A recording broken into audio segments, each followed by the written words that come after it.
എപ്പിസോഡിന്റെ തുടക്കത്തിൽ ഒരാൾ ജയിലിൽ നിന്ന് പുറത്തിറങ്ങുന്നതാണ് കാണിക്കുന്നത്. ആരാണ് അയാൾ? അയാൾ അങ്ങനെ ജയിലിന്റെ ഉള്ളിൽ ഇനി എന്താണ് അയാൾ ചെയ്യാൻ പോകുന്നത്? So welcome to Banshee. ജയിലിൽ നിന്ന് ഇറങ്ങിയ അയാൾ നേരെ പോകുന്നത് ഒരു ബാറിലേക്കാണ്. അതിനുശേഷം ബാറിലെ പാർക്കിങ്ങിൽ നിന്നും ഒരു കാർ മോഷ്ടിച്ച് അയാൾ എങ്ങോട്ടേക്കോ യാത്ര തുടങ്ങുകയാണ്. അവസാനം ന്യൂയോർക്കിലെ മാൻഹാറ്റനിലേക്ക് അവനെത്തുന്നു. ഒരു സലൂണിന്റെ ഫ്രണ്ടിൽ വണ്ടി നിർത്തിയിട്ട് ആ സലൂണിന്റെ അകത്തോട്ട് അവൻ കയറി ചെല്ലുന്നു. അവിടെ ഒരു മോഡേൺ ഡ്രസ്സൊക്കെ ഇട്ട് ഒരു ചൈനക്കാരൻ നിൽപ്പുണ്ട്. അവന്റെ പേരാണ് ജോബ്. ജോബ് അവനെ കണ്ടതും ആകെ ഞെട്ടിപ്പോകുന്നു. അവർ രണ്ടുപേരും സലൂണിന്റെ ബേസ്മെന്റിലേക്ക് പോകുന്നു. ജോബിനെ കുറിച്ച് പറഞ്ഞാൽ ജോബ് ഒരു പ്രൊഫഷണൽ ഹാക്കറാണ്. ഇവർ രണ്ടുപേരും തമ്മിൽ ഇതിനു മുമ്പും പരിചയമുണ്ടെന്ന് ഈ ഒരൊറ്റ സീനിൽ നിന്നും നമുക്ക് മനസ്സിലാകും. എന്താ ജോബ്, ഇപ്പൊ വേറെ ലെവൽ സെറ്റപ്പ് ഒക്കെ ആണല്ലോ എന്ന് ഹീറോ ജോബിനോട് പറയുന്നു. നീ പുറത്തിറങ്ങിയോ? അല്ല, എന്തിനാ ഇങ്ങോട്ട് വന്നത്? നീ ഇവിടെ വന്നെന്നും വെച്ച് ഞാൻ നിനക്ക് ഒരു സഹായവും ചെയ്യാൻ പോകുന്നില്ല.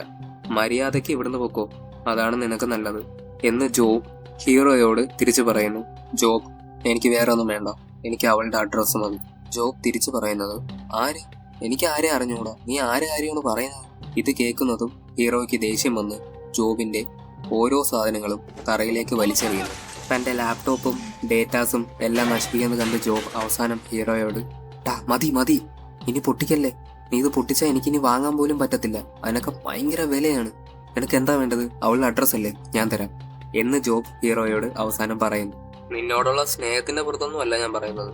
റാബിറ്റിന്റെ ആൾക്കാർ നിന്നെ അന്വേഷിച്ച് നടക്കുക. നീ ജയിലിൽ നിന്ന് പുറത്തിറങ്ങിയത് അറിഞ്ഞാൽ ഉടൻ തന്നെ അവരെ ഒന്ന് നിന്നെ കൊല്ലും. അതുകൊണ്ട് ഞാൻ പറയാം, നീ എവിടെയെങ്കിലും പോയി രക്ഷപ്പെടും. അവളെ അന്വേഷിച്ച് പോയി വെറുതെ ചാവാൻ നിൽക്കണ്ട എന്ന് ജോബ് ഹീറോയോട് പറയുന്നതും അങ്ങനെ അവസാനം അവളുടെ അഡ്രസ് ജോബ് ഹീറോയ്ക്ക് നൽകുന്നു. അങ്ങനെ ഹീറോ അന്വേഷിച്ചു വന്ന ആന ഇപ്പോൾ പെൻസിൽവാനിയയിലെ ബാൻഷി എന്ന് പറയുന്ന സ്ഥലത്താണെന്ന് അറിഞ്ഞതും ഹീറോ സലൂണിൽ നിന്ന് പുറത്തേക്ക് ഇറങ്ങുകയാണ്, അങ്ങോട്ടേക്ക് യാത്ര തിരിക്കാൻ. ഹീറോ സലൂണിൽ നിന്ന് ഇറങ്ങിയപ്പോൾ ജോബ് പറഞ്ഞതുപോലെ റാബിറ്റിന്റെ ആൾക്കാർ ഹീറോയെ കൊല്ലാൻ വേണ്ടി അവിടെ എത്തിക്കഴിഞ്ഞിരുന്നു. ഹീറോ ഉടൻ തന്നെ തന്റെ കാറിൽ കയറി അവിടെ നിന്ന് രക്ഷപ്പെടാൻ നോക്കുന്നു. എന്നാൽ റാബിറ്റിന്റെ ആൾക്കാർ ഹീറോയെ വിടാൻ ഒരു ഉദ്ദേശവും ഇല്ലാത്തതുപോലെ ഹീറോയുടെ കാർ ചേസ് ചെയ്യുന്നു. അത്രയും തിരക്കുള്ള സിറ്റിയിൽ വെച്ച് ഒരു വമ്പൻ ചേസിംഗ് തന്നെ നടക്കുന്നു. അവസാനം ഹീറോയുടെ കാർ നിയന്ത്രണം വിട്ട് ഇവിടെ നിന്നു പോകുന്നു. അതിൽ നിന്ന് രക്ഷപ്പെടാൻ വേണ്ടി ഹീറോ റോഡിലേക്ക് ഇറങ്ങി ഓടുന്നു. റാബിറ്റിന്റെ ആൾക്കാർ ഹീറോയിന്റെ പുറകെ തുരുതുര വെടിയുതിർക്കുന്നു. അതിൽപ്പെട്ട് ഒരു ഡബിൾ ഡെക്കർ ബസ് അവിടെ മറിയുന്നു. ആ ബസ്സിൽ നിന്നും തലനാഴിരക്കി രക്ഷപ്പെട്ട് നമ്മുടെ നായകൻ സിഗ്നലിൽ കിടന്ന് ഒരു ബൈക്കറിന്റെ ബൈക്ക് മോഷ്ടിച്ച് അഥവാ തട്ടിപ്പറിച്ച് അവിടെ നിന്ന് രക്ഷപ്പെടുന്നു. ഇത് കണ്ട് റാബിറ്റിന്റെ ആൾക്കാർ നിരാശയോടെ നിൽക്കുന്നു. നമ്മുടെ നായകൻ അവിടെ നിന്ന് രക്ഷപ്പെട്ടല്ലോ എന്നൊരു സന്തോഷത്തിൽ ചെറുപുഞ്ചിരിയോടെ ബാൻഷിയിലേക്ക് യാത്ര തിരിക്കുന്നു. അങ്ങനെ അവൻ ബാൻഷിയിലേക്ക് എത്തുകയാണ്. പെൻസിൽവാനിയയിലെ ഒരു ഉൾനാടൻ ഗ്രാമമാണ് ബാൻഷി. അവിടെ 50% വരുന്ന ആൾക്കാരും ആമിഷ് മതവിഭാഗത്തിൽ പെടുന്നവരാണ്. അവിടുന്ന് സീൻ കട്ട് ചെയ്ത് ബാൻഷിയിലെ ഒരു കോടതിയാണ് കാണിക്കുന്നത്. അവിടെ വെച്ച് പുതിയ കുറച്ച് ക്യാരക്ടേഴ്സിനെ കാണിക്കുന്നു. ആദ്യം തന്നെ കാണിക്കുന്നത് കായ് പ്രോക്ടറിനെയാണ്. പ്രോക്ടർ ബാൻഷിയിലെ ഒരു വമ്പൻ ഡോണാണ്. കണ്ടാൽ ഒരു മധ്യവയസ്കനെ കണക്കിരിക്കുമെങ്കിലും ആള് ചില്ലർക്കാരനല്ല. അവിടെ വെച്ച് തന്നെ ബാൻഷിയിലെ മേയറായ ഡാൻ കെന്നലിനെയും ബാൻഷിയിലെ ഏറ്റവും വലിയ വക്കീലായ ഗോർഡൻ ഹോപ്വെലിനെയും കാണിക്കുന്നു. ഇവർ രണ്ടുപേരും ബാൻഷിയിലെ പ്രോക്ടറിന്റെ ക്രിമിനൽ ആക്ടിവിറ്റീസ് നിർത്താൻ വേണ്ടി കേസ് കൊടുത്തേക്കുവാണ്. അതിന്റെ വിധി വരാൻ കാത്താണ് ഇവരെല്ലാം ആകാംക്ഷയോടെ നിൽക്കുന്നത്. നിങ്ങൾ ഹാജരാക്കിയ സാക്ഷി തന്നെ പറയുന്നു പ്രോക്ടർ നിരപരാധിയാണ്, ഇനി ഈ കേസ് നിലനിന്ന് പോവില്ല, ഞാൻ ഈ കേസ് തള്ളിക്കളയുന്നു എന്ന് ജഡ്ജി വിധി പറയുന്നു. ഇത് കേട്ടതും മേയറും ഗോർഡനും ആകെ നിരാശയോടെ വിധി വന്നു കഴിഞ്ഞ് പ്രോക്ടർ മേയറിനെ നോക്കി ചിരിക്കുന്നു. ഗോർഡൻ നിരാശയിൽ ജാക്കറ്റ് തറയിലേക്ക് വലിച്ചെറിഞ്ഞ് ദേഷ്യമടക്കുന്നു. അങ്ങനെ കേസ് കഴിഞ്ഞ് ഗോർഡൻ കോടതിയുടെ പുറത്തേക്ക് ഇറങ്ങുമ്പോൾ ഭാര്യയായ ക്യാരി അവിടെ വെയിറ്റ് ചെയ്ത് നിൽക്കുന്നുണ്ടായിരുന്നു. അപ്പോഴാണ് ക്യാരി മകളായ ദേവ സ്കൂളിൽ എന്തോ പ്രശ്നമുണ്ടാക്കിയിട്ടുണ്ട്, നമുക്ക് സ്കൂൾ വരെ പോകണമെന്ന് ഗോർഡന്റെ അടുത്ത് പറയുന്നത്. അവിടെ നിന്ന് സീൻ കട്ട് ചെയ്ത് ഗോർഡന്റെ വീടാണ് കാണിക്കുന്നത്. നീ എന്തിനാ നിന്റെ സാറിനെ ചവിട്ടിയത് എന്ന് ഗോർഡൻ ദേവയോട് പറയുമ്പോൾ അയാൾ എന്നെ വൃത്തികെട്ട രീതിയിലാണ് നോക്കിയത് എന്ന് ദേവ ഗോർഡനോട് പറയുന്നു. ഇത് ദിവസവും കേൾക്കുന്നത് കൊണ്ട് തന്നെ ക്യാരി അതൊന്നും കാര്യമാക്കാതെ അടുക്കളയിലേക്ക് പോകുന്നു. അടുക്കളയിലെ ജോലി ചെയ്തുകൊണ്ടിരിക്കുന്ന ക്യാരി പുറത്തെ ജനലിലൂടെ ഒരാളെ കാണുന്നു. അയാളെ കണ്ടതും പേടിച്ച് കയ്യിലെ ഗ്ലാസ് തറയിൽ തറയിലിട്ട് പൊട്ടിക്കുന്നു. ക്യാരി പുറത്തേക്ക് ഓടിച്ചെന്ന് അവിടെ ആരെങ്കിലും നിൽപ്പുണ്ടോ എന്ന് നോക്കുന്നു. അവിടെ നിന്നത് വേറെ ആരുമല്ല, നമ്മുടെ ഹീറോ ആയിരുന്നു. ഹീറോ എന്തിനാ അവിടെ പോയി നിന്നു? ക്യാരി ആണോ ഇനി ആന? നമുക്ക് കാണാം. അവിടുന്ന് സീൻ കട്ട് ചെയ്ത് ഹീറോ വേറെ എങ്ങോട്ടേക്കുമല്ല, ബാറിലേക്ക് തന്നെയാണ് ഹീറോ വണ്ടി ഓടിച്ചു പോയത്. ദ ഫോർജ് എന്ന് പറയുന്ന ബാറിന്റെ അകത്തേക്ക് കയറിയത്. ആരും തന്നെ ഇല്ലാതെ ബാറിന്റെ ഉടമ മാത്രം അവിടെ ഇരിക്കുകയായിരുന്നു. ഞാനിവിടെ ഈച്ചയടിച്ചിരിക്കുകയായിരുന്നു. താൻ വന്നത് എന്തായാലും നന്നായി, എന്തേലും കാര്യം പറഞ്ഞിരിക്കാലോ എന്ന് ബാർ ഉടമ ഹീറോയോട് പറയുന്നു. ഇത് കേട്ടതും ഒരു താല്പര്യവുമില്ലാതെ ഹീറോ ബാർ ഉടമയെ നോക്കുന്നു. അങ്ങനെ അവർ രണ്ടുപേരും അവിടെ ഇരുന്ന് മദ്യപിക്കുമ്പോഴാണ് ഹീറോ ചുമരിലെ ഒരു ഫ്രെയിമിലേക്ക് നോക്കുന്നത്. അത് ഞാനാണ്. പേര് ഷുഗർ ബീറ്റ്സ്. പണ്ട് ബോക്സിംഗ് എന്ന് പറയുന്നത് എനിക്കൊരു ക്രേസ് ആയിരുന്നു. താൻ എങ്ങോട്ടെങ്കിലും യാത്ര ചെയ്യുവാണ്, അതോ ഇവിടെ ആരെങ്കിലും കാണാൻ വന്നതാണ്? അല്ല, താൻ എവിടെ നിന്നാണ് വരുന്നത് എന്ന് ഷുഗർ ഹീറോയോട് ചോദിക്കുന്നു. ഞാൻ 15 വർഷം ജയിലിലായിരുന്നു. ഇത് കേട്ടതും ഷുഗർ ഹീറോയോട് പറയുന്നു, ഞാനും പണ്ട് ജയിലിൽ കിടന്നിട്ടുണ്ട്. അതിനുശേഷമാണ് ഞാൻ ബോക്സിങ്ങും എല്ലാം വിട്ടത്. അപ്പോഴാണ് ബാറിലേക്ക് വേറൊരാൾ കടന്നു വരുന്നത്. ഹായ്, ഒരു വിസ്കി വേണമല്ലോ എന്ന് അയാൾ ഷുഗറിനോട് പറയുമ്പോൾ, എങ്ങോട്ടേക്കാ യാത്ര, അതോ ബാൻഷിയിലേക്ക് വന്നതാണോ എന്ന് ഷുഗർ അയാളോട് തിരിച്ചു ചോദിക്കും. ഞാനിവിടെ പുതിയ ഷെരീഫായി ജോയിൻ ചെയ്യാൻ വന്നതാ. ഇങ്ങോട്ട് വരുന്ന വഴിക്ക് ബാർ കണ്ടു, ഒന്ന് കയറാമെന്ന് വിചാരിച്ചു. ആദ്യം കാണുന്നത് തന്നെ, തിങ്കളാഴ്ച ചാർജ് എടുക്കത്തേ ഉള്ളൂ ഇനി എന്ന് അയാൾ ഷുഗറിന്റെ അടുത്ത് പറയുന്നു. എന്താ പേര് സാറിന്റെ? ഞാൻ ലൂക്കസ് വുഡ് എന്ന് അയാൾ മറുപടി പറയുന്നു. അവർ 3 പേരും സംസാരിച്ച് കുടിക്കുമ്പോഴാണ് പെട്ടെന്ന് ബാറിലേക്ക് 2 ഗുണ്ടകൾ കയറി വരുന്നത്. അവർ ഷുഗറിനെ ഭീഷണിപ്പെടുത്തി പണം ചോദിക്കുന്നു. ഹായ് ഷുഗർ, ഇതാണ് കച്ചവടമൊക്കെ ഉണ്ടോ, മേശയിരിക്കുന്ന പൈസയും എടുത്തോ എന്ന് അവർ 2 പേരും ഭീഷണിപ്പെടുത്തുമ്പോൾ അതൊന്നും കാര്യമാക്കാതെ ഇരുന്ന് കഴിക്കുകയാണ് നമ്മുടെ ഷെരീഫ് ലൂക്കസ്. ഇത് കണ്ടതും അവർക്ക് 2 പേർക്കും ദേഷ്യം വരുന്നു. നിനക്കെന്താടാ, പേടിയൊന്നും ആവുന്നില്ലേ എന്ന് ഗുണ്ടകൾ ഷെരീഫിനോട് പറയുമ്പോൾ, ഞാൻ എന്തിനാടാ നിന്നെയൊക്കെ പേടിക്കുന്നത് എന്ന് ഷെരീഫ് തിരിച്ചു പറയുകയാണ്. അപ്പോൾ തന്നെ ഗുണ്ടകൾ 2 പേരും ഷെരീഫിന് നേരെ കൈകൾ ഓങ്ങും. ഇത് കണ്ടതും ഷെരീഫ് അരയിലിരുന്ന തോക്കെടുത്ത് 2 പേരെ നേരെ നീട്ടുന്നു. അവർ 3 പേരും തോക്കുകൾ ചൂണ്ടി നിൽക്കുന്നത് കണ്ട് നമ്മുടെ ഹീറോ അങ്ങോട്ടേക്ക് ചെല്ലുകയാണ്. ഹീറോ അങ്ങോട്ടേക്ക് ചെന്നതും ഷെരീഫ് ലൂക്കസ് അവർക്കു നേരെ വെടിയുതിർക്കുന്നു. ആ വെടിവെപ്പിൽ ഷെരീഫിന് വെടികൊള്ളുന്നു. അങ്ങനെ അവിടെ നടന്ന ഫൈറ്റിൽ ഗുണ്ടകളും ഷെരീഫും മരിക്കുന്നു. അങ്ങനെ ആ ഫൈറ്റ് കഴിഞ്ഞ് ഹീറോയുടെ അടുത്ത് ഷുഗർ പറയുന്നു, ഇനി നീ ഇവിടെ നിൽക്കണ്ട, 3 ശവങ്ങളാണ് ഇവിടെ കിടക്കുന്നത്. ആരെങ്കിലും ഇതിനെപ്പറ്റി അറിഞ്ഞാൽ അത് നിനക്ക് വലിയ പ്രശ്നമാകും. നീ ഇവിടുന്ന് രക്ഷപ്പെടുന്നതായിരിക്കും നിനക്ക് നല്ലത് എന്ന് ഷുഗർ ഹീറോയോട് പറയുന്നു. ഹീറോ മറുത്തൊന്നും പറയാതെ അവിടെ നിന്ന് പോകുന്നു. ബാറിൽ നിന്ന് ഇറങ്ങിയ ഹീറോ നേരെ പോകുന്നത് ക്യാരിയെ കാണാൻ. ഹീറോ അവിടെ എത്തുന്നത് കണ്ട ക്യാരി ഹീറോന്റെ അടുത്തേക്ക് വരുന്നു. ഹായ് ആന, നിനക്ക് സുഖമാണോ? എന്റെ പേരിപ്പോ ആന എന്നല്ല, ക്യാരി എന്നാണ്. നീ ഇവിടുന്ന് പോകുന്നതാണ് നിനക്ക് നല്ലത്. എനിക്കിപ്പോ ഒരു കുടുംബമുണ്ട്, എന്നെ വെറുതെ വിട്ടേക്ക് എന്ന് ക്യാരി ഹീറോയുടെ അടുത്ത് പറയുന്നു. ഞാൻ 15 വർഷം ജയിലിൽ കിടന്നത് നിനക്ക് വേണ്ടിയാണ്, അല്ല നമുക്ക് വേണ്ടിയാണ്. ഒരുമിച്ച് ജീവിക്കാൻ വേണ്ടിയാണ് ഞാൻ 15 വർഷം അതിനകത്ത് കിടന്നത്. എനിക്ക് വേറൊന്നും വേണ്ട. അന്ന് നമ്മൾ മോഷ്ടിച്ച ഡയമണ്ട് എനിക്കിപ്പോ വേണം എന്ന് ഹീറോ ക്യാരിയുടെ അടുത്ത് പറയുന്നു. എന്റെ കയ്യിൽ ഡയമണ്ട് ഇല്ല, ഡയമണ്ട് അന്നേ എന്റെ കയ്യിൽ നിന്ന് നഷ്ടപ്പെട്ടതാണ് എന്ന് ക്യാരി ഹീറോയുടെ അടുത്ത് പറയും. ഞാൻ 15 വർഷം ജയിലിൽ കിടന്നത് ഇതിനാണോ? എനിക്ക് പണവുമില്ല, സ്നേഹിച്ച പെണ്ണുമില്ല എന്ന് നിരാശയോടെ ക്യാരിയുടെ അടുത്ത് ഹീറോ പറയുന്നു. അപ്പോഴാണ് ക്യാരിയുടെ വീട്ടിലിന്റെ അകത്തു നിന്ന് ഗോർഡൻ വിളിക്കുന്നത് ക്യാരി കേൾക്കുന്നത്. ക്യാരി ഹീറോയുടെ അടുത്ത് ഇനി ഒരിക്കലും ഇങ്ങോട്ടേക്ക് വരരുത് എന്നൊരു താൽക്കീത് നൽകി അവിടെ നിന്ന് പറഞ്ഞുവിടും. അവിടെ നിന്ന് നായകൻ നേരെ ചെല്ലുന്നത് ബാറിലേക്കാണ്. അവിടെ ഷുഗർ ശവങ്ങളെല്ലാം ഒരു കാറിൽ കയറ്റി കൊണ്ട് കളയാൻ നിൽക്കുകയാണ്. നീ പോയില്ലേ? നീ എന്തിനാ ഇവിടെ നിൽക്കുന്നത്? നിന്റെ അടുത്ത് ഞാൻ അപ്പോഴേ പോകാൻ പറഞ്ഞല്ലേ എന്ന് ഷുഗർ ഹീറോ അടുത്ത് പറയുമ്പോൾ, തനിക്ക് പ്രായമായില്ലേ, ഞാനും സഹായിക്കാം. അവർ മരിച്ചപ്പോ ഞാനും ഉണ്ടായിരുന്നല്ലോ അവിടെ എന്ന് ഹീറോ ഷുഗറിന്റെ അടുത്ത് പറയുന്നു. അവർ 2 പേരും ഒരുമിച്ച് ഒരു കാട്ടിലേക്ക് ശവങ്ങൾ കുഴിച്ചിടാൻ പോകുന്നു. അവർ ശവങ്ങൾക്കായി കുഴികൾ തോണ്ടുന്നു. അപ്പോഴാണ് ഷെരീഫിന്റെ പോക്കറ്റിൽ നിന്നും ഫോൺ റിംഗ് ചെയ്യുന്ന ശബ്ദം ഹീറോയും ഷുഗറും കേൾക്കുന്നത്. ഹീറോ ഷെരീഫിന്റെ പോക്കറ്റിൽ കൈയിട്ട് ഫോൺ എടുക്കുന്നു. ഫോണിന്റെ കൂടെ തന്നെ ഷെരീഫിന്റെ ബാഡ്ജും ഹീറോയുടെ കയ്യിൽ കിട്ടുന്നു. ആരാണ് വിളിക്കുന്നത് എന്ന് പോലും അറിയാതെ ഹീറോ കോൾ അറ്റൻഡ് ചെയ്യുന്നു. ഹായ്, ഞാൻ മേയറാണ്. ഷെരീഫ് എത്താറായോ? ഹലോ, കേൾക്കുന്നുണ്ടോ എന്ന് മേയർ ഷെരീഫിനോട് ഫോണിൽ പറയുമ്പോഴാണ് നമ്മുടെ ഹീറോ, ആ മേയർ ഷെരീഫാണ് സംസാരിക്കുന്നത്, എന്താ കാര്യം എന്ന് നമ്മുടെ ഹീറോ മേയറിനോട് തിരിച്ചു പറയുന്നു. ഷെരീഫ് ലൂക്കസ്, നാളെ ഒന്ന് കാണാൻ പറ്റുമോ? താങ്കൾ ജോയിൻ ചെയ്യുന്നതിന് മുമ്പേ കുറച്ച് കാര്യങ്ങൾ സംസാരിക്കാനുണ്ട് എന്ന് മേയർ ഹീറോയിന്റെ അടുത്ത് പറയുന്നു. ആ, തീർച്ചയായിട്ടും കാണാം മേയർ എന്ന് ഹീറോ മേയറിനോട് തിരിച്ചു പറയുന്നു. എന്ന് പറഞ്ഞ് ഹീറോ കോൾ കട്ട് ചെയ്യുന്നു. ഇത് കണ്ടതും ഷുഗർ ആകെ പേടിച്ച് ഇപ്പൊ ഇവിടെ നടന്നെല്ലാം നിന്റെ പ്ലാൻ ആണോ? എനിക്കൊന്നും മനസ്സിലാവുന്നില്ല, എന്താണ് ഇവിടെ നടക്കുന്നത് എന്ന് ഷുഗർ ഹീറോയുടെ അടുത്ത് ചോദിക്കുന്നു.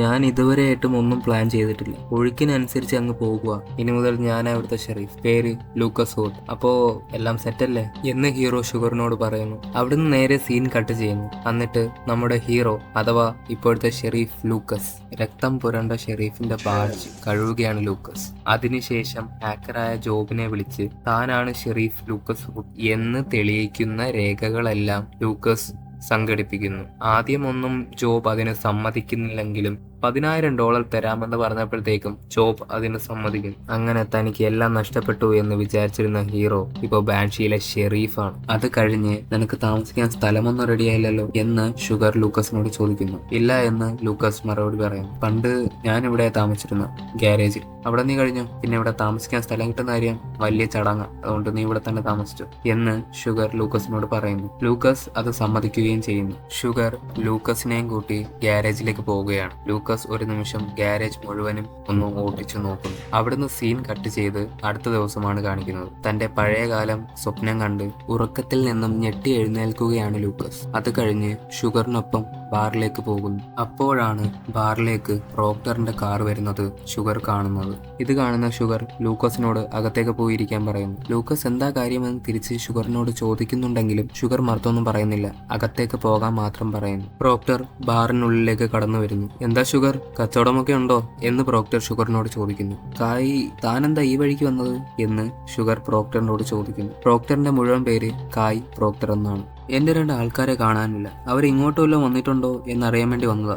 അവര് വല്ലതും ഇങ്ങോട്ട് വന്നായിരുന്നോ ഷുഗർ എന്ന് പ്രോക്ടർ ഷുഗറിനോട് ചോദിക്കുമ്പോൾ ഇന്നലെ തന്റെ ആൾക്കാരും ഇവിടെ വന്നില്ലായിരുന്നു എന്ന് ഷുഗർ പ്രോക്ടറിനോട് തിരിച്ചു പറയുന്നു. വന്നില്ലല്ലേ, അതറിയാൻ വേണ്ടി വന്നതാ, കാര്യങ്ങളൊക്കെ നടക്കട്ടെ എന്ന് പറഞ്ഞ് പ്രോക്ടർ അവിടെ നിന്ന് ഇറങ്ങും. ലൂക്കസ് മറഞ്ഞു നിന്ന് ഇതെല്ലാം കേൾക്കുന്നുണ്ടായിരുന്നു. പ്രോക്ടർ പോയ ഉടൻ ലൂക്കസ് തിരിച്ചു വരുന്നു. ആ കാറ് കൊള്ളാൻ കേട്ടോ എന്ന് ലൂക്കസ് ഷുഗറിനോട് പറയുന്നു. നീ അധികം ആ കാറിലോട്ട് നോക്കണ്ട, അതാണ് പ്രോക്ടർ. ബാൻഷിയിൽ അയാൾ പറയുന്നത് നിയമം. ഇവിടെ ജീവിക്കണമെങ്കിൽ അയാളെ പേടിച്ചേ പറ്റൂ. ഇപ്പോഴും വൈകിട്ടില്ല, ഞാൻ നിനക്ക് $400 തരാം, ഇവിടുന്ന് രക്ഷപ്പെടും, എവിടെയെങ്കിലും പൊക്കോ എന്ന് ഷുഗർ ലൂക്കസിനോട് പറയുന്നു. എന്തായാലും ഞാൻ തുടങ്ങി, ഞാൻ ഇനി ഇത് അവസാനിപ്പിച്ചിട്ടേ പോകുന്നു. എന്തായാലും 400 വെച്ച് നീട്ടിയതല്ലേ, എനിക്ക് 300 മതി, 100 നിങ്ങൾ വെച്ചോ. ഇന്ന് ഉച്ചയ്ക്ക് മേയറിനെ കാണാൻ പോകുള്ളതാ, വഴി ചെലവിനിരിക്കട്ടെ എന്ന് ലൂക്കസ് ഷുഗറിനോട് പറയും. അങ്ങനെ മേയറിനെ കാണാൻ വേണ്ടി ലൂക്കസ് മേയർ പറഞ്ഞ സ്ഥലത്തെത്തുന്നു. ആ റെസ്റ്റോറന്റിൽ കയറുന്ന ലൂക്കസ് ഒരു സ്യൂട്ട് ഇട്ട ആളെ കാണുന്നു. അയാളെ ഒന്ന് തട്ടി വിളിക്കുന്നു. ഷെരീഫ് ലൂക്കസ് അല്ലേ എന്ന് മേയർ ലൂക്കസിനെ നോക്കി പറയുന്നു. അതെ, ലൂക്കസ് തിരിച്ചു പറയുന്നു. ഷെരീഫ്, താൻ ആളെന്ന് ചെറുപ്പമാണല്ലോ, ഞാൻ വിചാരിച്ചത് നല്ല പ്രായം കാണുമെന്ന് എന്ന് മേയർ ലൂക്കസിനോട് പറയുന്നു. അങ്ങനെ അവർ സംസാരിക്കാൻ വേണ്ടി ടേബിളിലേക്ക് ഇരിക്കുന്നു. അവിടെ നിന്ന് സീൻ കട്ട് ചെയ്ത് മാൻഹാറ്റനിലെ ജോബിന്റെ സലൂണാണ് കാണിക്കുന്നത്. ഹീറോ പറഞ്ഞതുപോലെ ലൂക്കസ് വുഡിന്റെ ഐഡന്റിറ്റി റെഡിയാക്കിക്കൊണ്ടിരിക്കുകയാണ് ജോബ്. അപ്പോഴാണ് ജോബിന്റെ സഹായി മുകളിലെ സലൂണിൽ നിന്നും ഓടി ഇറങ്ങി വരുന്നത്. ജോബെ, നീ എന്തെങ്കിലും പ്രശ്നം ഒപ്പിച്ചിട്ടുണ്ടോ? സലൂണിൽ 2 പോലീസുകാരാണെന്ന് തോന്നുന്നു, വന്ന് നിപ്പോണ്ട്. ഞാൻ അതാണ് ഓടി ഇങ്ങോട്ട് വന്നത് എന്ന് അയാൾ ജോബിനോട് പറയുമ്പോൾ, പോലീസോ? അതും ഇവിടെയോ? എന്തായാലും അവർ വരട്ടെ, നമുക്ക് നോക്കാം. നീ പിന്നിലെ ആ വാതിൽ വഴി വെളിയിറങ്ങും, എന്നിട്ട് നമ്മുടെ വണ്ടി സ്റ്റാർട്ട് ചെയ്തിട്ട് ഞാൻ അവന്മാർക്കുള്ള പണി കൊടുത്തിട്ട് താവരുന്നു എന്ന് ജോബ് അയാളോട് പറയും. പോലീസാണെന്ന് കരുതിയിരുന്ന ജോബിന്റെ അടുത്തേക്ക് വന്നത് റാബിറ്റിന്റെ ആൾക്കാരായിരുന്നു. അതും ഹീറോ എവിടെയാണെന്ന് തിരക്കിക്കൊണ്ട്. അപ്പോഴാണ് ജോബിന് പണി കിട്ടിയത് കാര്യം മനസ്സിലാവുന്നത്. അവൻ എവിടെയാടാ എന്ന് റാബിറ്റിന്റെ ആൾക്കാർ ചോദിക്കുമ്പോൾ, നിങ്ങൾക്ക് സ്ഥലം മാറിയതാ, നിങ്ങൾ ആരെയാ തിരക്കുന്നത്? നിങ്ങൾ തിരക്കുന്ന ആരും ഇങ്ങോട്ട് വന്നിട്ടില്ല എന്ന് ജോബ് അവരോട് തിരിച്ചു പറയുന്നു. ജോബിന് നല്ല 2 ഇടി റാബിറ്റിന്റെ ആൾക്കാർ കൊടുക്കുന്നു. മര്യാദയ്ക്ക് പറഞ്ഞ മോനെ അവൻ എവിടെയാണെന്ന്, ഇല്ലെങ്കിലാണ് എന്ന് പറഞ്ഞ് റാബിറ്റിന്റെ ആൾക്കാർ ജോബിനെ ഭീഷണിപ്പെടുത്തുന്നു. വേറൊരു വഴിയില്ലാതെ അവൻ ഇപ്പോൾ ഉള്ള സ്ഥലത്തിന്റെ ഡീറ്റെയിൽസും എല്ലാം എന്റെ സേഫിലാണ് വെച്ചേക്കുന്നത്. റാബിറ്റിന്റെ ആൾക്കാർ അതെടുത്തിട്ട് വരാൻ ജോബിനെ വിടുന്നു. അത് എടുക്കാൻ പോകുന്ന ജോബ് പുറകിലെ രഹസ്യവാതിൽ വഴി രക്ഷപ്പെട്ട് പുറത്തിറങ്ങിയ ജോബ് ബോംബ് വെച്ച് തന്റെ താവളം നശിപ്പിക്കുന്നു. എന്നിട്ട് തന്റെ പങ്കാളി സ്റ്റാർട്ട് ചെയ്തിട്ടേക്കുന്ന വാനിൽ കയറി അവിടെ നിന്ന് രക്ഷപ്പെടുന്നു. അവിടുന്ന് സീൻ കട്ട് ചെയ്ത് ലൂക്കസിനെയും മേയറിനെയും ആണ് കാണിക്കുന്നത്. ഇവിടെ എല്ലാ ക്രിമിനൽ ആക്ടിവിറ്റീസ് നടത്തുന്ന പ്രോക്ടർ എന്ന് പറയുന്ന ഒരാളാണ്. അയാളെ നമുക്ക് പൂട്ടാൻ പറ്റിയ നമുക്ക് ബാൻഷി എങ്ങനെയെങ്കിലും നേർവഴിക്ക് കൊണ്ടുപോകാൻ പറ്റും എന്ന് ഷെരീഫ് ലൂക്കസിനോട് മേയർ പറയുന്നു. അത് കഴിഞ്ഞ് മേയർ ലൂക്കസിനെ സ്റ്റേഷൻ കാണിക്കാൻ വേണ്ടി കൊണ്ടുപോകുന്നു. ബാൻഷിയിലെ യഥാർത്ഥത്തെ പോലീസ് സ്റ്റേഷൻ ഇതല്ല ഷെരീഫ്, അത് ഒരു 3 വർഷം മുമ്പ് ഒരു തീപിടുത്തത്തിൽ നശിച്ചതാ. തൽക്കാലത്തേക്ക് ഇപ്പോ ഇതാണ് പോലീസ് സ്റ്റേഷൻ. പണ്ടൊരു കാർ ഷോ ഷോറൂം ആയിരുന്നു, ഇപ്പോൾ നമ്മളത് റിനോവേറ്റ് ചെയ്ത് ഒരു പോലീസ് സ്റ്റേഷനാക്കി, പരിചയപ്പെടുത്തി തരാം എല്ലാവരും എന്ന് പറഞ്ഞ് മേയർ ലൂക്കസിനെ സ്റ്റേഷന്റെ ഉള്ളിലേക്ക് കൊണ്ടുപോകുന്നു. സ്റ്റേഷനിൽ കയറിയതും മേയർ ലൂക്കസിന് ഓരോ ഇൻസ്പെക്ടറുകളെയും പരിചയപ്പെടുത്തി കൊടുക്കുന്നു. ഷെരീഫ് ഇതാണ് എമറ്റ്, പിന്നെ ഇതാണ് ബ്രോക്ക്. ഷെരീഫ് വരുന്നതിന് മുമ്പ് സ്റ്റേഷനിലെ എല്ലാ കാര്യങ്ങളും നോക്കിയത് ബ്രോക്കാണ് എന്ന് മേയർ ലൂക്കസിനോട് പറയുന്നു. ബ്രോക്കിന് ലൂക്കസ് വന്നത് അത്ര ഇഷ്ടപ്പെട്ടിട്ടില്ല. അയാളുടെ പെരുമാറ്റം കാണുമ്പോൾ നമുക്കത് മനസ്സിലാക്കാം. അപ്പോഴാണ് സ്റ്റേഷനിലേക്ക് ഒരു ലേഡി ഇൻസ്പെക്ടർ കടന്നു വരുന്നത്, ഒരു കുറ്റവാളിയും പിടിച്ചുകൊണ്ട്. ഹായ് മേയർ, ഇതാരാ എന്ന് ആ ഇൻസ്പെക്ടർ ചോദിക്കുമ്പോൾ ഇതാണ് നിങ്ങളെ പുതിയ ബോസ് എന്ന് മേയർ തിരിച്ചു പറയുന്നു. അപ്പോൾ ആ ലേഡി ഇൻസ്പെക്ടർ ലൂക്കസിനോട് ഞാൻ ഷിയോബിൻ എന്ന് പറയുന്നു. അപ്പോൾ ആ സമയം തന്നെ ആ ലേഡി ഇൻസ്പെക്ടർ പിടിച്ചോണ്ട് വന്ന ക്രിമിനലും പറയുന്നു, ഹായ് എന്റെ പേര് ചാർലി. അപ്പോൾ തന്നെ ഷിയോബിൻ 2 നല്ല ഇടി അവനിട്ട് കൊടുക്കും. എന്നിട്ട് അവനെ പിടിച്ച് സെല്ലിലിടാൻ കൊണ്ടുപോകുന്നു. അപ്പോഴാണ് ലൂക്കസ് ബ്രോക്കിനോട് പറയുന്നത്, നമുക്ക് ബാൻഷിയിൽ ഒരു റൗണ്ട് അടിച്ചാലോ, ഇവിടുത്തെ ആൾക്കാരെയും എല്ലാം ഒന്ന് കാണാം. ബ്രോക്ക് അതിന് സമ്മതിക്കുന്നു. അങ്ങനെ ബ്രോക്കും ലൂക്കസും കാറിൽ യാത്ര ചെയ്യുന്നു. അപ്പോഴാണ് ബ്രോക്ക് ഒരു കാഴ്ച കാണുന്നത്. ദൈവമേ, ഇവന്മാര് പിന്നെയും തുടങ്ങി. അത് കുറച്ച് തലകരച്ചവന്മാര്, പറഞ്ഞാലും കേൾക്കില്ല, മൂഡി ബ്രദേഴ്സ് എന്ന് പറയുന്നവന്മാര്. ബ്രോക്ക് ലൂക്കസിനോട് പറയുന്നു. അങ്ങനെ മൂഡി ബ്രദേഴ്സ് കുറച്ച് ആമിഷ് വൃദ്ധന്മാരെ അവിടെ തല്ലുന്നത് ലൂക്കസും ബ്രോക്കും കാണുന്നു. ഞാൻ പോയി നോക്കിയിട്ട് വരാം എന്ന് ബ്രോക്ക് ലൂക്കസിനോട് പറയുമ്പോൾ ലൂക്കസ് നേരെ പ്രശ്നം നടക്കുന്ന സ്ഥലത്തോട്ട് പോകുന്നു. എന്താ ഇവിടെ പ്രശ്നം? ലൂക്കസ് മൂഡി ബ്രദേഴ്സിനോട് ചോദിക്കുന്നു. മൂഡി ബ്രദേഴ്സിലെ തലവനാണ് കോൾ മൂഡി. നീ ആരാടാ അത് ചോദിക്കാൻ എന്ന് കോൾ മൂഡി ലൂക്കസിനോട് ചോദിക്കുന്നു. ഞാൻ ഇവിടുത്തെ പുതിയ ഷെരീഫാണ് എന്ന് ലൂക്കസ് മൂഡിയോട് പറയുമ്പോൾ, ഷെരീഫ് ആണെങ്കിൽ നിന്റെ യൂണിഫോം എവിടെ എന്ന് മൂഡി തിരിച്ചു ചോദിക്കുന്നു. യൂണിഫോം ഇട്ടാലേ നീ ബഹുമാനിക്കുള്ളൂ എന്ന് ലൂക്കസ് തിരിച്ചു ചോദിക്കുമ്പോൾ അവിടെ ഒരു വാക്കുതർക്കം തന്നെ ഉണ്ടാകുന്നു. ലൂക്കസ് മൂഡി ബ്രദേഴ്സിനെ ഒറ്റയ്ക്ക് തല്ലും. ഇത് കണ്ട് ബ്രോക്ക് അന്തം വിട്ട് നിൽക്കുന്നു. അപ്പോഴാണ് ലൂക്കസിനെ അടിക്കാൻ കോൾ മൂഡി ഒരു തടിക്കഷ്ണം എടുക്കുന്നത്. പെട്ടെന്ന് തന്നെ ആ തടിക്കഷ്ണത്തിൽ ആരോ കയറി പിടിക്കുന്നു. അത് വേറെ ആരുമല്ല, പ്രോക്ടറാണ്. പ്രോക്ടറെ കണ്ടത് മൂഡി ബ്രദേഴ്സ് അവിടെ നിന്ന് പോകാൻ നോക്കുന്നു. പോകാൻ വരട്ടെ, നീയൊക്കെ വലിച്ചെറിഞ്ഞ തടി കഷ്ണം എടുത്ത് ആ വണ്ടിയിൽ കയറ്റി കൊടുക്കും, എന്നിട്ട് പോ എന്ന് പ്രോക്ടർ മൂഡി ബ്രദേഴ്സിനോട് പറയുന്നു. അവിടെ വെച്ചാണ് പ്രോക്ടർ ആദ്യമായി ലൂക്കസിനെ കാണുന്നത്. നിങ്ങളാരാ, ഇവിടെ ഒന്നും കണ്ടിട്ടില്ലല്ലോ എന്ന് പ്രോക്ടർ ലൂക്കസിനോട് ചോദിക്കുന്നു. ഞാനിവിടെ പുതുതായി ചാർജ് എടുക്കാമെന്ന ഷെരീഫാണ് എന്ന് ലൂക്കസ് പ്രോക്ടറോട് തിരിച്ചു പറയുന്നു. അത് നിങ്ങളായിരുന്നല്ലേ, കണ്ടതിൽ സന്തോഷം. ഞാൻ കായ് പ്രോക്ടർ, എനിക്കിവിടെ ഒരു അറവുശാലയാണ്, ഇറച്ചി വല്ലതും വേണമെങ്കിൽ എന്റെ അടുത്ത് പറഞ്ഞാൽ മതി. അപ്പോ കാര്യങ്ങൾ നടക്കട്ടെ ഷെരീഫ്, നമുക്ക് പിന്നെ കാണാം, ഇതാണ് എന്റെ കാർഡ് എന്ന് ലൂക്കസിനോട് പ്രോക്ടർ പറഞ്ഞ് മൂഡി ബ്രദേഴ്സ് ആക്രമിച്ച ആമിഷ് ആൾക്കാരെ കാണാൻ പ്രോക്ടർ പോകുന്നു. പ്രോക്ടർ ചെന്ന് ഒരു ആമിഷ് വൃദ്ധനോട് സംസാരിക്കുന്നു. അച്ഛാ, അമ്മയ്ക്ക് സുഖമാണോ? അപ്പോഴാണ് നമുക്ക് മനസ്സിലാവുന്നത് പ്രോക്ടർ ഒരു ആമിഷ് വിഭാഗത്തിൽപ്പെടുന്ന ഒരാളാണെന്ന്. പ്രോക്ടർ ആ വൃദ്ധനോട് ചോദിക്കുന്നുണ്ടെങ്കിലും അയാൾ തിരിച്ച് മറുപടിയൊന്നും പറയാതെ നിൽക്കുന്നു. നന്ദിയൊന്നും പറയണ്ട, ഞാൻ പോകുവാണ് എന്ന് പറഞ്ഞ് പ്രോക്ടർ അവിടെ നിന്ന് പോകുന്നു. അടുത്ത സീനിൽ കാണിക്കുന്നത് ലൂക്കസിനെയാണ്. പ്രോക്ടറെ കണ്ട ശേഷം ലൂക്കസ് അവിടെ നിന്ന് പോകുമ്പോൾ കാരിയുടെ മകളായ ദേവ ഒരു പയ്യന്റെ കൂടെ കാറിൽ പോകുന്നത് ലൂക്കസ് കാണുന്നു. അവിടുന്ന് സീൻ കട്ട് ചെയ്ത് പ്രോക്ടറുടെ സ്ലോട്ടർ ഹൗസ് ആണ് കാണിക്കുന്നത്. പ്രോക്ടർ തന്റെ സ്ലോട്ടർ ഹൗസിലേക്ക് കോൾ മൂഡിയെ വിളിപ്പിക്കുന്നു. അവിടെ എത്തുന്ന കോൾ മൂഡി പ്രോക്ടറോട് എന്താ കാര്യം എന്ന് ചോദിക്കുന്നു. ഒന്നുമില്ല മോനെ, ഇന്ന് നീ എന്ത് പ്രശ്നം അവിടെ ഉണ്ടാക്കിയേ? അതും എന്റെ അച്ഛനെ അവിടെ തള്ളിയിട്ടെന്ന് ഞാൻ കേട്ടു, അത്രയ്ക്കായോ നീ എന്ന് പ്രോക്ടർ ദേഷ്യത്തോടെ കോൾ മൂഡിയോട് പറയുന്നു. അത് ക്ഷമിച്ചേക്ക് പ്രോക്ടർ, അറിയാതെ അങ്ങ് ചെയ്തു പോയതാ. ഇത് കേൾക്കുന്നതും ദേഷ്യം കയറിയ പ്രോക്ടർ ഒരു ബോൾട്ട് ഗൺ എടുത്ത് കോൾ മൂഡിയുടെ മുഖം അടിച്ച് തകർക്കുന്നു. ദേഷ്യം തീരും വരെ പ്രോക്ടർ കോൾ മൂഡിയെ തല്ലുന്നു. ഇനി മേലെ നീ അവരെ തൊട്ടെന്ന് ഞാൻ അറിഞ്ഞ ഇതായിരിക്കില്ല അവസ്ഥ എന്ന് പറഞ്ഞ് കോൾ മൂഡിയെ കൊണ്ടുപോകാൻ പ്രോക്ടറുടെ സഹായിയായ ബേർഡനോട് പറയുന്നു. അവിടുന്ന് സീൻ കട്ട് ചെയ്ത് അടുത്ത ദിവസമാണ് കാണിക്കുന്നത്. ലൂക്കസ് ഹുഡ്, അതായത് നമ്മുടെ ഹീറോ, ഷെരീഫായി ചാർജ് എടുക്കുന്നത് ഇന്നാണ്. ഷെരീഫ്, യൂണിഫോം കറക്റ്റ് അളവല്ലേ എന്ന് ഇൻസ്പെക്ടർ ഷിയോബിൻ ലൂക്കസിനോട് ചോദിക്കുന്നു.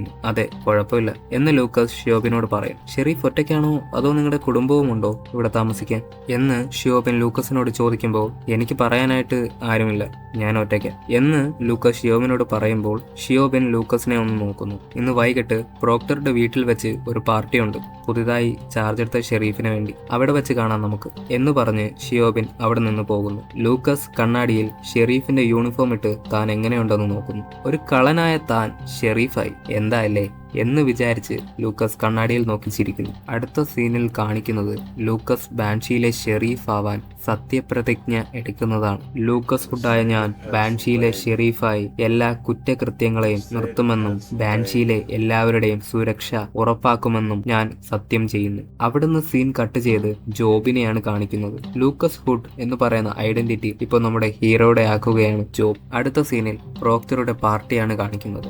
ബാൻഷിയിലുള്ള എല്ലാവരും അവിടെയുണ്ട്. എന്തിന്? പ്രോക്ടറെ പൂട്ടാൻ നടക്കുന്ന അഡ്വക്കേറ്റ് ഗോർഡനും മേയറും എല്ലാവരും അവിടെ ഉണ്ട്. അഡ്വക്കേറ്റ് ഗോർഡന്റെ കൂടെ ഭാര്യയായ കാരിയും പാർട്ടിയിലേക്ക് വരുന്നുണ്ട്. ലൂക്കസിനെ പരിചയപ്പെടാൻ അവിടെയുള്ള എല്ലാവരും വരുന്നു. അപ്പോഴാണ് പ്രോക്ടർ ലൂക്കസിനോട് സംസാരിക്കാൻ വരുന്നത്. ബാൻഷി ഷെരീഫ് ഉദ്ദേശിക്കുന്ന പോലെ ഒരു ചെറിയ ഗ്രാമമല്ല. ഇവിടെ വേറെ കുറെ കാര്യങ്ങളുമുണ്ട്. അത് വഴിയെ മനസ്സിലാവും. അപ്പോ ഷെരീഫ് അടിച്ചു വിളിക്ക്, നമുക്ക് പിന്നെ കാണാം, കണ്ടല്ലേ പറ്റൂ എന്ന് പറഞ്ഞ് പ്രോക്ടർ അവിടെ നിന്ന് പോകുന്നു. അപ്പോഴാണ് ഗോർഡൻ ഷെരീഫിനെ പരിചയപ്പെടാൻ വരുന്നത്. ഗോർഡന്റെ കൂടെ ഭാര്യയായ കാരിയുമുണ്ട്. ഒരു നിമിഷം ഒന്നും പറയാതെ അവനെ തന്നെ നോക്കുകയാണ് കാരി. പെട്ടെന്ന് ഗോർഡൻ കാരിയെ തട്ടി വിളിക്കുന്നു. എന്താ കാരി, എന്തു പറ്റി എന്ന് കാരിയോട് ഗോർഡൻ ചോദിക്കുന്നു. ഒന്നുമില്ല, ഞാൻ വേറെന്തോ ആലോചിച്ചങ്ങ് നിന്ന് പോയതാ എന്ന് കാരി ഗോർഡനോട് പറയുന്നു. ഇത് കേൾക്കുന്ന Lucas, nice to meet you Carrie, കണ്ടതിൽ സന്തോഷം, എങ്കിൽ രണ്ടുപേരും പാർട്ടി എൻജോയ് ചെയ്യ്, നമുക്ക് പിന്നെ കാണാം എന്ന് പറഞ്ഞ് ലൂക്കസ് അവിടെ നിന്ന് പോകുന്നു. അങ്ങനെ ലൂക്കസ് പാർട്ടിയിലുള്ള എല്ലാവരെയും പരിചയപ്പെടുമ്പോഴാണ് കാരി കാർ പാർക്കിംഗിലേക്ക് പോകുന്നത് ലൂക്കസ് കാണുന്നത്. ലൂക്കസ് അങ്ങോട്ടേക്ക് ചെല്ലുമ്പോൾ, നീ എന്ത് കാണിച്ചിട്ടാ പോലീസായത്, നിനക്ക് പ്രാന്താണോ എന്ന് കാരി ലൂക്കസിനോട് ചോദിക്കുന്നു. ഞാൻ എന്താവണമെന്നും എങ്ങനെ ജീവിക്കണമെന്നും ഞാനാ തീരുമാനിക്കുന്നത്, നീയല്ല എന്ന് ലൂക്കസ് കാരിയോട് പറയുന്നു. നീ എന്തിനാ ഇങ്ങനെയൊക്കെ ചെയ്യുന്നത് എന്ന് കാരി ലൂക്കസിനോട് ചോദിക്കുമ്പോൾ, അത് നിനക്കറിയില്ല എന്ന് ലൂക്കസ് തിരിച്ചു ചോദിക്കുന്നു. നിനക്ക് വട്ടാണ് എന്ന് കാരി ലൂക്കസിനോട് പറഞ്ഞിട്ട് പാർട്ടിയിലേക്ക് തിരിച്ചു പോകുന്നു. കാരി അവിടെ നിന്ന് പോകുന്നു. അത് കഴിഞ്ഞ് തിരിയുമ്പോഴാണ് കോൾ മൂടി ലൂക്കസിനെ അടിച്ച് തറയിലിടുന്നത്. എന്നിട്ട് ഒരു തോക്കുമായി പാർട്ടിയിലേക്ക് കയറി ചെല്ലുന്നു. അവിടെ വെച്ച് കോൾ മൂടി പ്രോക്ടർക്ക് നേരെ ഒരു വെടി ഉതിർക്കുന്നുണ്ടെങ്കിലും അത് പ്രോക്ടറിന് കൊള്ളുന്നില്ല. പാർട്ടിയിലുണ്ടായിരുന്ന എല്ലാവരും പേടിച്ച് തറയിലിരിക്കുന്നു. നീ എന്നെ അടിക്കുമല്ലേടാ, ഇനി ഞാൻ നിന്റെ അച്ഛനെ അടിച്ചാ എന്നെയും കൊല്ലുമെന്ന്, എങ്കിൽ നീ ഇപ്പൊ കൊല്ലടാ. അതും പറഞ്ഞ് പ്രോക്ടറിന് നേരെ വെടിയുതിർക്കാൻ വരുമ്പോഴാണ് പുറകിൽ നിന്നും ലൂക്കസ് കോൾമൂടിയെ വെടിവെച്ച് വീഴ്ത്തുന്നത്. ഇത് കണ്ട് പാർട്ടിയിലുണ്ടായിരുന്ന എല്ലാവരും അന്തം വിട്ടു നിൽക്കുന്നു. ബാൻഷിയിലെ ആ പാർട്ടിയിൽ നിന്നും സീൻ കട്ട് ചെയ്ത് നേരെ കാണിക്കുന്നത് ലൂക്കസും കാരിയും ജോബും എല്ലാവരും ഒരുപോലെ എപ്പിസോഡിന്റെ തുടക്കം തൊട്ട് പറയുന്ന റാബിറ്റിനെയാണ്. അപ്പോ നീ പറയുന്നത് ഒരു ഡോക്യുമെന്റും ഒരു ഹാർഡ്വെയറും ഒരു ഡീറ്റെയിൽസും കിട്ടിയില്ലെന്നാണോ എന്ന് റാബിറ്റ് അയാളുടെ സഹായിയോട് ചോദിക്കുമ്പോൾ, അതേന്ന് അയാൾ മറുപടി പറയുന്നു. നീ അവരെ കണ്ടുപിടിക്കും, എന്റെ അടുത്ത് കൊണ്ടുവരികയും ചെയ്യും എന്ന് റാബിറ്റ് അയാളുടെ അടുത്ത് പറയുന്നു. ആദ്യ എപ്പിസോഡ് ഇവിടെ കഴിയുമ്പോൾ സ്വന്തമായ ഒരു പേര് പോലും ഇല്ലാത്ത നമ്മുടെ നായകൻ എത്ര കാലം ഈ ബാൻഷിയിൽ പിടിച്ചു നിൽക്കും? ശരിക്കുമുള്ള ലൂക്കസിന്റെ മൃതദേഹം ആരെങ്കിലും കണ്ടുപിടിക്കുമോ? അതിലും വലിയ ചോദ്യം, ഇവരെ രണ്ടുപേരെയും തേടി നടക്കുന്ന മിസ്റ്റർ റാബിറ്റ് എപ്പോൾ വേണമെങ്കിലും ബാൻഷിയിലേക്ക് എത്താം. അയാൾ വന്നാൽ എന്തായിരിക്കും സംഭവിക്കുക എന്ന് നമുക്ക് അടുത്ത എപ്പിസോഡിൽ കാണാം.